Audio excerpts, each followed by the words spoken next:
Hi everyone, good morning. कैसे हैं आप सब? आई होप आप सब बहुत अच्छे होंगे and welcome to money vlog. Morning का टाइम हो रहा था अप्रॉक्स 11 o'clock के, और वेडनेसडे का डे है। यहाँ पे पार्सल आया हुआ था जो कि हम अनबॉक्स कर रहे थे। बेटू बहुत एक्साइटेड हो जाती है कोरियर को देख करके, वो बोलती है मैं अनबॉक्स करूँगी, तो वो सीज़र ले आई थी अपनी और मैं अपनी सीज़र ले करके आ गई थी।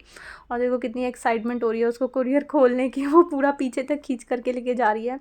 मैं ट्यूसडे को जब मैं बेटू का एग्ज़ाम दिलवाने लेके गई हुई थी, तो तब आया था। ये हमारे नेबर्स ने इसको रिसीव कर लिया था, और फिर जब मैं घर पे आई थी रात को, तो उन्होंने फिर मुझे दे दिया था। रात को मैं बहुत ज़्यादा थक गई थी क्योंकि मैं अर्ली मॉर्निंग जागी हुई थी, तो फिर मेरी हिम्मत नहीं थी, तो फिर मैंने एज इट इज़ इसको रख दिया था और अब जा कर के मैं इसको अनबॉक्स कर रही थी। और यहाँ पे मैं दिखाती हूँ मैंने क्या मंगवाया था। सामने से दिखा रही थी तो बिल्कुल वाइट वाइट दिख रहा था, बट अभी क्लोज़अप दिखाती हूँ तो ये ऊपर से ना कुछ इस तरह का वो टॉल जैसा होता है ना डिज़ाइन, वैसा ही थोड़ा सा लग रहा था। और ये था मैट्रेस प्रोटेक्टर, वाइट कलर में मैंने मंगवाया था। वाइट कलर के मुझे मैट्रेस चाहिए थे जो कि मुझे मिले नहीं, तो मैंने प्रोटेक्टर जो था वो वाइट कलर का मंगवा लिया था। मुझे वाइट कलर बहुत ज़्यादा अच्छा लगता है, मेरे को लाइट कलर्स बहुत पसंद आते हैं। तो फिर मैंने मैट्रेस प्रोटेक्टर जो था वो वाइट मंगवा लिया, क्योंकि मैट्रेस को तो आप चेंज नहीं कर सकते उसके कलर को। तो फिर मैंने यही वाइट मंगवा लिया था। तो अब मैं इसको बिछाने के लिए आई थी। रात का बिस्तर था उसको मैंने फ़ोल्ड वोल्ड कर दिया था, ब्लैंकेट वगैरह फ़ोल्ड कर दिया था। और जो इस बेडशीट के साथ जो पिलो कवर्स थे वो मैंने न्यू पिलोज़ पे चढ़ा दिए थे, बट अभी वो जो पिलोज़ हैं ना वो बहुत ज़्यादा फ्लफ़ी हैं, तो उसको लेने से ना नेक में थोड़ा पेन वगैरह होने लगता है।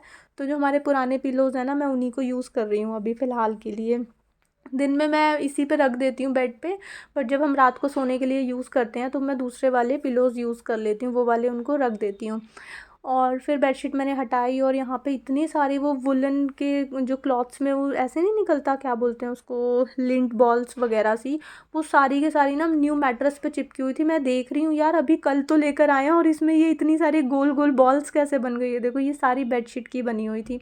इस बेडशीट की क्वालिटी जो है ना मुझे इतनी अच्छी नहीं लगी, जो इससे पहले मैंने ली थी ना उसकी क्वालिटी ज़्यादा अच्छी है। तो वो फिर मैंने हटा करके अच्छे से झाड़ दिया था, क्योंकि उससे मैट्रेस काफ़ी पुराना सा लगने लगा मेरे को। मैंने अच्छे से झाड़ा और उसके ऊपर प्रोटेक्टर बिछा करके फिर मैंने बेडशीट को बिछाया। तो अच्छे से यहाँ पे मैं झाड़ रही थी। उसके बाद फिर अब मेरे को बिछाना था मैट्रेस, और मैट्रेस मैंने बिछा दिया। फिर बाद में मुझे याद आया कि मैंने इसको चेक नहीं करा था, तो फिर इसको मैं बाद में चेक करूँगी। और मैट्रेस काफ़ी हैवी थे, अभी मेरे को बेडशीट वगैरह बिछाने में भी ना थोड़ा सा टाइम लग रहा है अभी सेट होने में। अभी इतना भारी भारी उठाने की हैबिट नहीं है ना, तो मैं थोड़ा सा अभी टाइम लग जाता है मेरे को बिछाने में। और वो वाले इतने हैंडी हो गए थे मेरे साथ कि दिन में मैं 10 बार बेड खोल लेती थी, चीज़ें निकाल लेती थी, रख लेती थी, मतलब यूज़ टू थी। अभी न्यू चीज़ आती है तो उसके साथ थोड़ा सा एडजस्ट होने में टाइम लगता है। तो फिर मैंने इनको थोड़ा सा पहले आगे की तरफ खिसकाया, और उसके बाद फिर मैंने एक साइड से इसके ऊपर मैट्रेस चढ़ा दिया था। इलास्टिक वाला था, तो बस मेरे को इस पर चढ़ाना था और ये फिक्स हो जाता अच्छे से। तो मैंने यहाँ पे फिर मैट्रेस प्रोटेक्टर अच्छे से बिछा दिया था। अब काफ़ी अच्छा लग रहा था, वाइट वाइट सा देखने में मेरे को। डार्क कलर्स मैंने नहीं मंगवाया था क्योंकि मेरे को अच्छा नहीं लगता है डार्क कलर्स, मेरे को लाइट कलर्स बहुत पसंद आते हैं। तो मैंने बिछा करके फिर मैट्रेस को आगे की साइड सरका दिया था, और वो फिर फिट हो गया था। और यहाँ देखो बेटू ने अपनी पूरी स्टडी टेबल को फैलाया हुआ है। आज मैं अपना क्लीनिंग का काम कर रही थी ना, तो मैंने इसको बोला भी नहीं कि बेटू आप भी अपना ये टेबल वगैरह क्लीन कर दो। आज मुझे देख करके ना वो अपने आप क्लीनिंग पे लगी हुई थी। सारा स्टडी टेबल जो भी एक्स्ट्रा उसने कबाड़ वगैरह इकट्ठा करा हुआ था, पेपर्स वगैरह काट करके, वो उसको क्लीन कर रही थी। और उसके बाद फिर यहाँ पे मैं थोड़ा सा ग्लास में पानी लेकर के आई थी, और मैट्रेस पे डाल, ये प्रोटेक्टर पे मैंने डाल करके देखा कि पानी वगैरह नीचे मैट्रेस पे आ रहा है या नहीं आ रहा। तो ये देखिए टिश्यू बिल्कुल साफ़ साफ़ ही आया था, मतलब ड्राई था, उसमें बिल्कुल भी वाटर वगैरह जो था मैट्रेस पे नहीं पहुँचा था। तो अच्छे से वर्क कर रहा था, मैट्रेस प्रोटेक्टर जो था वो ठीक था।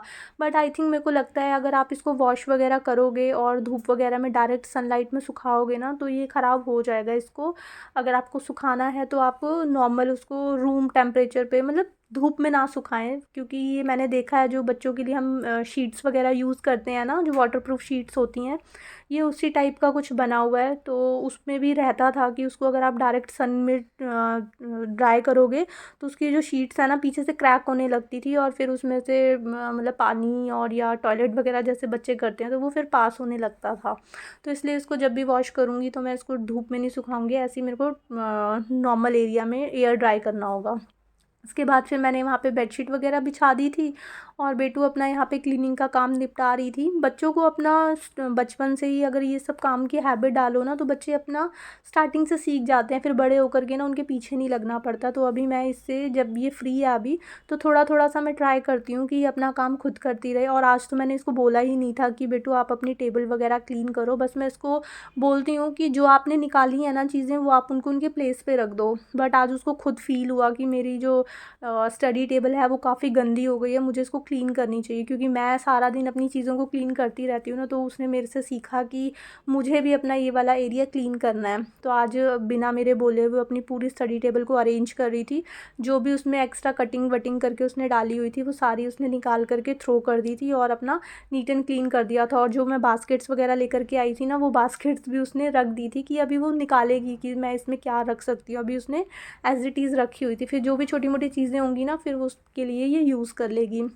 और उसके बाद फिर ये क्लॉथ्स वगैरह रखे हुए थे स्टडी टेबल पे, वो भी मैं उठा करके आ गई थी सारे, क्योंकि मेरे को लगाने थे वॉशिंग के लिए। फिर बहुत ज़्यादा हो जाते हैं ना तो फिर दो दो तीन तीन स्लॉट्स लगाने पड़ते हैं, तो जितने भी थे वो मैं लेकर के आ गई थी वॉशिंग के लिए। वो वॉशिंग मशीन मैंने ऑन कर दी थी, वहाँ पे वो अपने आप वॉश होते रहेंगे। और उसके बाद फिर ये जो स्टडी टेबल था बेटू ने अरेंज कर दिया था अच्छे से। बट उसके बाद फिर मैं इस पे जो ड्राई एंड वेट क्लॉथ होता है ना, 30% मैं उसको वेट कर लेती हूँ और 70% जो होता है वो ड्राई होता है। तो उससे फिर मैंने अच्छे से क्लीन कर ली थी, क्योंकि बच्चे चीज़ों को यूज़ करते हैं ना तो पता नहीं क्यों वो मेरे को स्टिकी स्टिकी स्टेन से लगते हैं उस एरिया में। तो इसको मैं थोड़ा सा वेट करके ड्राई करती हूँ, एक साइड थोड़ा सा वेट लगा दिया, फिर उसके ऑपोजिट साइड से उसको ड्राई भी कर लेती हूँ। तो बहुत अच्छे से डीप क्लीनिंग हो जाती है। और उसके बाद फिर जो इसके ड्रॉर्स वगैरह थे उसको भी मैंने बाहर से अच्छे से क्लीन कर दिया था, क्योंकि वही अगेन स्टिकी स्टिकी से हो जाते हैं, चीज़ें यूज़ होती हैं ना, स्पेशली बच्चे की चीज़ों में, मुझे ऐसा लगता है। तो मैं उसको एक बार ड्राई क्लीन जब तक नहीं करती ना तो वो एरिया मेरे को, मतलब वेट क्लीनिंग नहीं करती ना तो मेरे को ऐसा लगता है कि वो अच्छे से क्लीन नहीं हुआ है। और वैसे भी यहाँ पे थोड़ी ग्लू वगैरह की अभी स्टेन है, अच्छे से ग्लू निकली नहीं है, तो वैसे भी थोड़े बहुत स्टेन उसमें रहते हैं। तो अच्छे से फिर मैंने क्लीन कर दिया था। और ये जो शोकेस टाइप बना हुआ है इसमें भी जो भी चीज़ें रखी हुई थी उसको निकाल करके मैंने क्लीन कर दिया था। 2 से 3 दिन में भी इसमें करती हूँ ना तो डस्ट निकलती है काफ़ी। तो वो सारा एरिया मैंने क्लीन कर दिया था। बेटू अपने काम से फ्री हो गई थी तो फिर वो अपनी एलेक्सा देखने के लिए लग गई थी, क्योंकि अभी थोड़ी देर के बाद फिर मैं उसको पढ़ने के लिए बैठा देती हूँ, क्योंकि एग्ज़ाम्स वगैरह कल ही एग्ज़ाम दे कर के आई थी ना तो थोड़ा सा अपना फ्री टाइम इन्जॉय कर रही थी। और उसके बाद अभी इसके काफ़ी गैप में है, 10 डेज़ के गैप में है एग्ज़ाम। तो अभी 10 डेज़ थे इसके पास, तो थोड़ा सा वो अपना फ्री टाइम इन्जॉय कर रही थी। तब तक अगर मैं यहाँ पे क्लीनिंग कर रही हूँ, मैं उसको किसी काम में बैठाती ना तो वो मेरी क्लीनिंग डिस्टर्ब कर देती। तो बेटर था वो अपना ऊपर बैठी हुई है, तब तक मैं यहाँ से अपनी सारी क्लीनिंग वगैरह कर लेती हूँ। और ये देखिए सारी जो वो लिंट वगैरह थी ना बेडशीट में वो सारी नीचे गिरी हुई, तो ये इतनी हल्की थी ना, मैं झाड़ू लगा रही हूँ आगे बढ़ा रही हूँ और ये हवा से, मतलब ये झाड़ू के हवा से ही वो हो बैक होकर के आ रही थी। मतलब मैं आगे सरका रही हूँ सारा कूड़ा और वो पीछे ही आए जा रही थी, तो झाड़ू लगाने में भी काफ़ी प्रॉब्लम हो रही थी। तो इसी एरिया में ना फिर मैंने इसको डस्टबिन से उठा लिया था सारा, क्योंकि मैं आगे आगे बढ़ा रही हूँ, ये अपना पीछे पीछे आए जा रही थी। तो फिर यहीं पे ही मैंने बाकी रूम की झाड़ू लगा वहीं छोड़ दी थी फ़िलहाल के लिए। वहाँ का जो भी गार्बेज वगैरह निकला था, डस्ट वगैरह निकली थी, वो मैंने उठा ली थी। और उसके बाद फिर सारे दूसरे रूम में भी मैंने झाड़ू वगैरह लगा दी, किचन वगैरह सारी अच्छे से क्लीनिंग वगैरह कर ली थी। सोफ़े के नीचे से भी झाड़ू अच्छे से लग जाती है क्योंकि गैप है। और वो अगर मैं वहाँ पे क्लीन नहीं करती ना तो ये सारी सोफ़े के नीचे भी हल्की फुल्की चली जाती और फिर पीछे सारी कलेक्ट हो जाती। और डेली डेली सोफ़ा हिला करके क्लीनिंग हो नहीं पाती है, तो इसलिए फिर मैंने वहीं पे ही उसको क्लीन कर लिया था। और उसके बाद अच्छे से ये सारे पफ़ीज़ वगैरह हटा करके क्लीनिंग कर ली थी मैंने। उसके बाद बारी आई थी डस्टिंग करने की, सोफ़े को भी मैंने अच्छे से झाड़ दिया था। और इसका देख रही हूँ मैं कि सोफ़ा कवर वगैरह चढ़ाऊँ या फिर अभी मेरे को कुछ समझ नहीं आ रहा। पुराना वाला मेरे पास कवर पड़ा हुआ है, तो वो न्यू सोफ़े पे मेरे को बिछाने का मन नहीं कर रहा, बट इसके ऊपर कुछ तो डालना पड़ेगा वरना लाइट कलर है, बहुत जल्दी ये फिर डस्टी भी हो जाएगा।